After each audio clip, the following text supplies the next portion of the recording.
They say your birthday should be a celebration. Mine? Mine started with a gut punch and ended in the kind of silence that doesn't just echo, it haunts. I turned the knob and stepped in. Cake. Candles. Balloons. The works.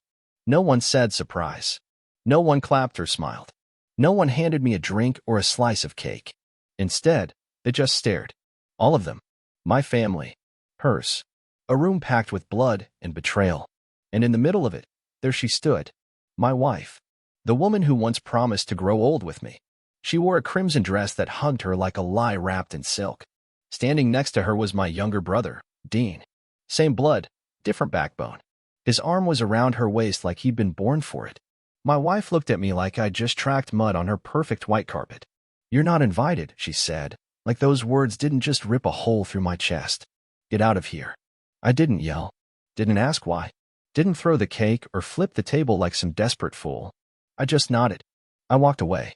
But I didn't leave. See, most folks forget the basement in that house. That old creaking door near the pantry used to be my little refuge. Tools, plans, memories. All mine. They thought I'd go lick my wounds in some motel room or drive into the night with tears in my eyes. But that's not me. Not anymore.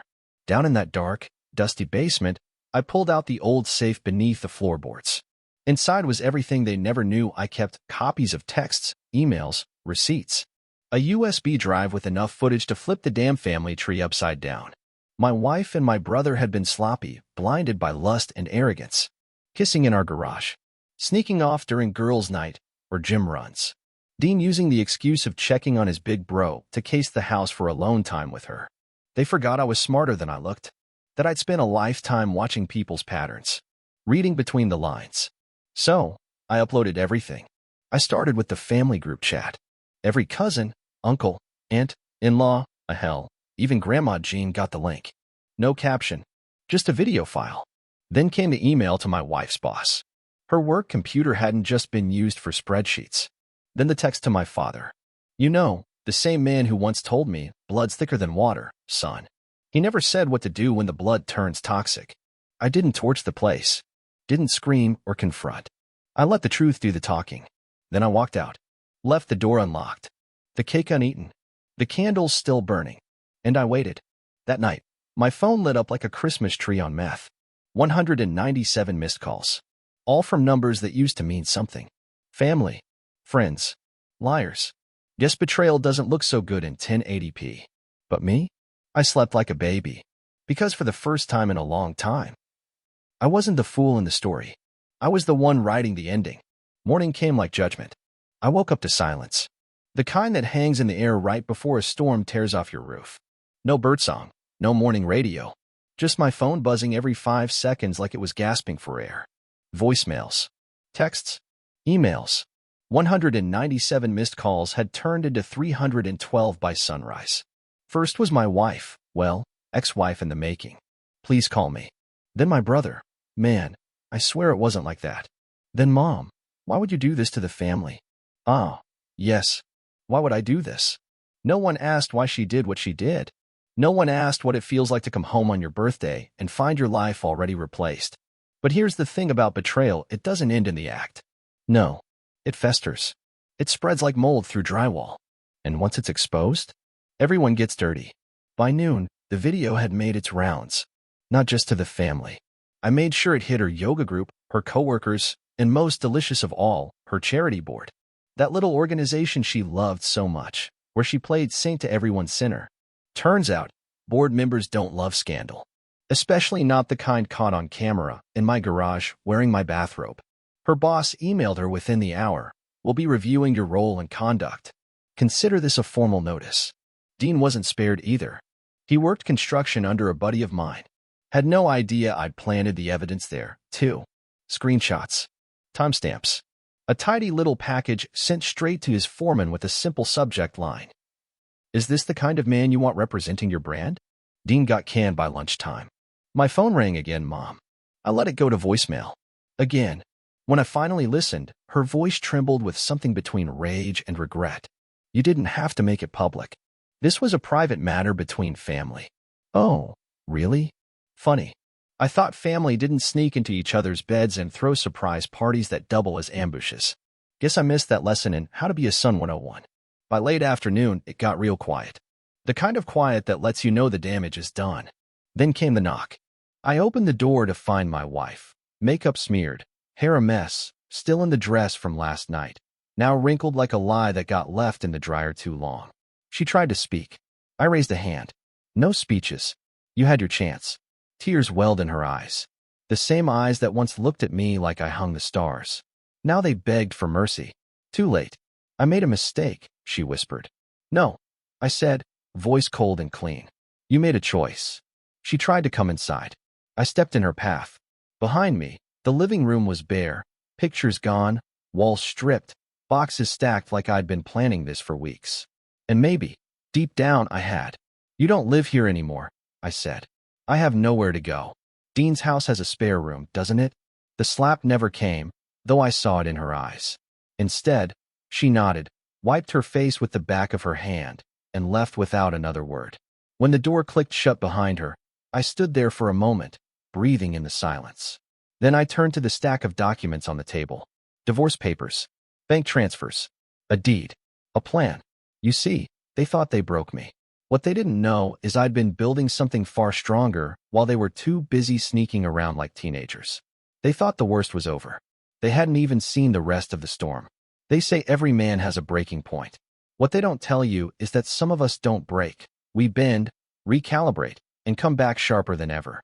The night after the incident, the party, the exile, the betrayal, I didn't drown myself in whiskey or tears. I opened my laptop, and I started planning. I was a contractor by trade. I've built homes from the ground up, seen foundations rot and rise again. So believe me when I say, I understand structure. And my life? It was due for a full demo and redesign. First order of business? Financial lockdown. Joint accounts? Closed. Her name on the house? Removed, legally, methodically. The house was mine before her. Paid in full from a business I built with calloused hands and sleepless nights. She added throw pillows and color swatches, but I laid the bricks. And I had the receipts. I looped in a lawyer, a good one, quiet and deadly. Guy owed me a favor from when I rebuilt his lake house deck after a windstorm wrecked it. Said he'd make it painless. Not looking for painless, I told him. Just permanent. Then came the digital side. Passwords, accounts, utilities, everything tied to my name got secured tighter than Fort Knox. I'd spent too long with her treating my money like a shared piggy bank and herself like the queen of some Pinterest kingdom. That train had derailed. I was done funding the fantasy. I left her a prepaid debit card. Enough to get by?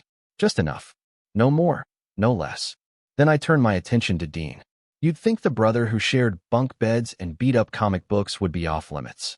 But Dean had always been slippery, charming in a greasy, half-smile kind of way. Our parents babied him. I got the hand-me-downs and expectations. He got freedom and excuses. He wasn't just sleeping with my wife.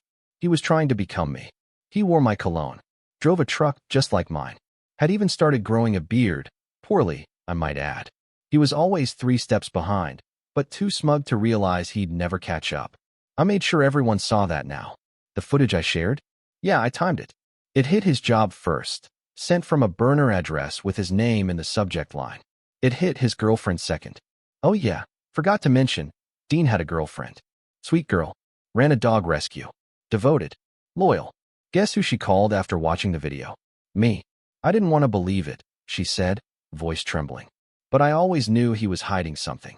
I'm sorry you had to see it that way, I told her. You didn't deserve that. Neither did you. That call lasted an hour. We didn't talk about the affair much. We talked about dogs. About the quiet ache of betrayal. About what comes next when your world splits open and you're the only one left holding the pieces. It was nice. And just like that, the blueprint was coming together. Reclaim my finances? Check. Secure my house? Check. Expose the liars? Check. Reconnect with the honest ones? Check. But the part that gave me the most satisfaction? The part they didn't see coming? I'd been quietly building a new business on the side. A property just outside of town. Acres of raw land. Waiting for purpose. For months, I'd been drafting a vision, a home renovation school. For veterans. For kids aging out of foster care. Teach them the trades. Give them skills, dignity, independence. You think betrayal cuts deep? Try finding out your pain can build something. They took a sledgehammer to my life. So I picked up a damn chisel. It started with the knock. Not frantic, not angry, just soft, hesitant. Like maybe she knew the threshold she used to cross in heels and perfume now had terms. I didn't answer right away. I let the moment hang. Let her feel it. Then I opened the door. There she was, my wife. Correction, my soon-to-be ex-wife. No makeup this time. Hair pulled back. No designer bag swinging on her arm. Just her. Smaller somehow. Less polished. Like guilt had done what 3 spin classes a week never could, worn her down. I need to talk, she said. I didn't invite her in. I stepped outside and closed the door behind me. I only have a few minutes, I said. That pause, was the real gift. You could see her brain scrambling to rework the script. The one she probably practiced in her rearview mirror all the way here. This wasn't how it was supposed to go. She thought I'd be broken. She thought I'd be begging for answers, crying for closure. Instead, I was composed, focused, unshakable. She hated that. She began, fingers twisting the sleeve of her cardigan. I don't know what happened. It wasn't supposed to mean anything. Dean was just a placeholder? I asked. Her lips parted. Silence. I nodded. That tracks. He always wanted my life. Guess he finally got the scraps. That's not fair. No. What's not fair is finding out on my birthday that the woman I married was screwing my brother while the rest of the family clapped along like it was a magic trick. She flinched. Good. Then came the waterworks. Crocodile tears. That delicate little sniff she always used when she wanted sympathy. I made a mistake, she said. You made a choice. I corrected her. Repeatedly. In our house. In our bed. You even lit candles, didn't you? Real romantic. The look on her face? Pure panic. She finally realized how much I knew. How long have you been spying on me? I laughed. You think I was spying? No. I was documenting. You handed me the blueprint for your own downfall. I just followed the measurements. She looked around like the world had shifted, like suddenly she wasn't standing on home turf anymore. Because she wasn't. This wasn't her stage. It was my war room. I don't want it to end like this, she said quietly. It ended the moment you thought I wouldn't find out. More silence. Then, like clockwork, came the real reason she was here. I'm getting cut off. The board suspended me. My accounts are frozen until the ethics committee finishes the investigation. I just need time to get things in order. There it was. Need. Not love. Not remorse. Not forgiveness. Money. Access. Security. I'm sure Dean can help you, I said. You two seemed real cozy at the party. Or maybe ask your friends from the nonprofit. Oh wait, never mind. Guess they're busy unfollowing you. Her eyes narrowed. You really want to ruin me, don't you? I tilted my head. No, you ruined yourself. I just put up mirrors. She turned without another word and walked back to her car. No drama. No final plea. Just the quiet realization that the man she thought was her fallback had become the man she couldn't reach anymore. She drove off. I went back inside, poured myself a glass of iced tea, sat on the porch, watched the sun start to dip behind the trees like it always did, steady, strong, unbothered.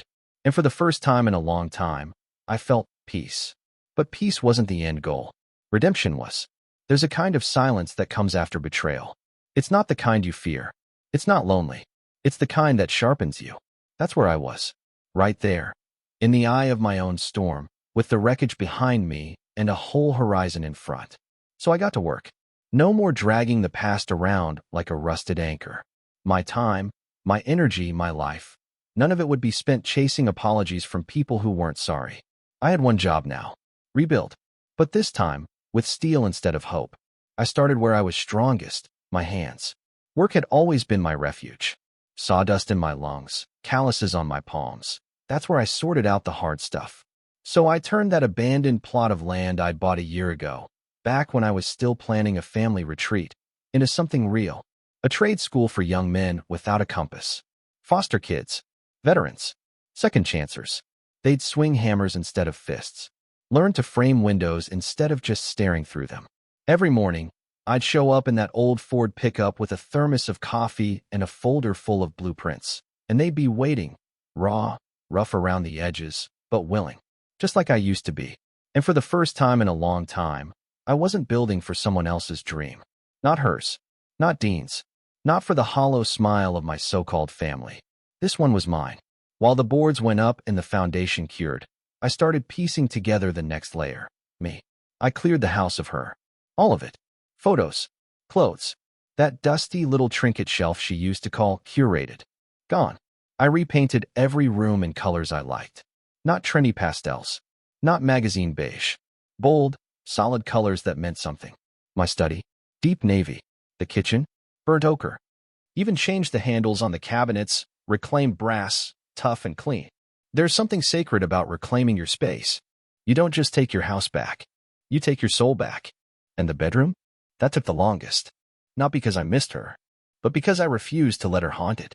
I ripped out the old mattress, sanded the bed frame I built myself, ran my hands over every groove like I was erasing the memory of her body from it. New linens. New light. Fresh start. Meanwhile, Dean tried calling. Once. Left a voicemail that started with bro and ended with you'll understand someday. Delete. You don't get to cheat me and still call me bro. Then there was her. Not my ex. Her. You remember the call I got from Dean's girlfriend, the one who rescued dogs? Her name's Jess. We started talking again. Nothing wild. Just coffees. Walks. Conversations that didn't feel like emotional hostage situations. Turns out, when you're both survivors of the same fire, you don't have to explain the burn marks. She told me about her rescue, how Dean used to show up just long enough to post selfies with puppies, then vanish when there was real work. She admitted she saw the red flags but ignored them. Sounded familiar. One evening, after helping her install a new fence at the shelter, we sat on the tailgate of my truck, watching the dogs chase each other across the yard. You ever think, she asked, that maybe we didn't lose something? Maybe we were just set free? I looked at her. No makeup, dirt under her nails, hair tied up in a messy bun. She wasn't performing for anyone. She was real. I think, I said, freedom feels a lot like demolition at first. Loud. Violent. But once the dust settles, you realize you've got space to build something better. She smiled. Didn't say anything. Didn't have to. That was enough. It started with a letter. A real one. Not an email. Not a text. A damn envelope. Cream-colored. Embossed. Fancy cursive on the front. Sterling Family Reunion, RSVP requested. I stared at it for a solid minute, thinking it had to be some kind of twisted joke. Sterling. Her family name. The same ones who stood there on my birthday while I got kicked out like some delivery guy who showed up at the wrong door. Now they wanted to reconnect. Sure. I opened the letter. Scanned the contents. Some PR nonsense about healing old wounds and celebrating new chapters. Barbecue. Speeches. Music. Oh, and a tribute to the strength of family values. I actually laughed out loud. It was hosted at her parents' estate. Of course it was. You could fit a football field in their backyard and still have space left over for their egos. And the kicker? My name was listed. Not just listed, highlighted. Please confirm attendance, as your presence is especially meaningful. Yeah, it was bait. See, what they really wanted wasn't reconciliation. They wanted containment. Damage control. The fallout from the affair had hit harder than they expected. Business associates pulled back. The charity board quietly revoked her mother's seat. Even Dean's name, once tossed around as the next in line for the family's real estate firm, was now a whisper behind closed doors. And me? I was the ghost they couldn't bury. The man who didn't shout, who didn't break windows or show up drunk.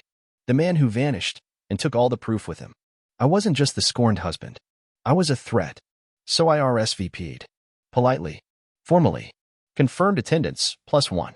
And when that day came, I didn't walk in alone. Jess was beside me. No glitz, no glamour. Just genuine warmth in a world full of wax statues. She wore a sundress and a smile that didn't need rehearsing. Heads turned as we crossed the lawn. Dean was near the grill.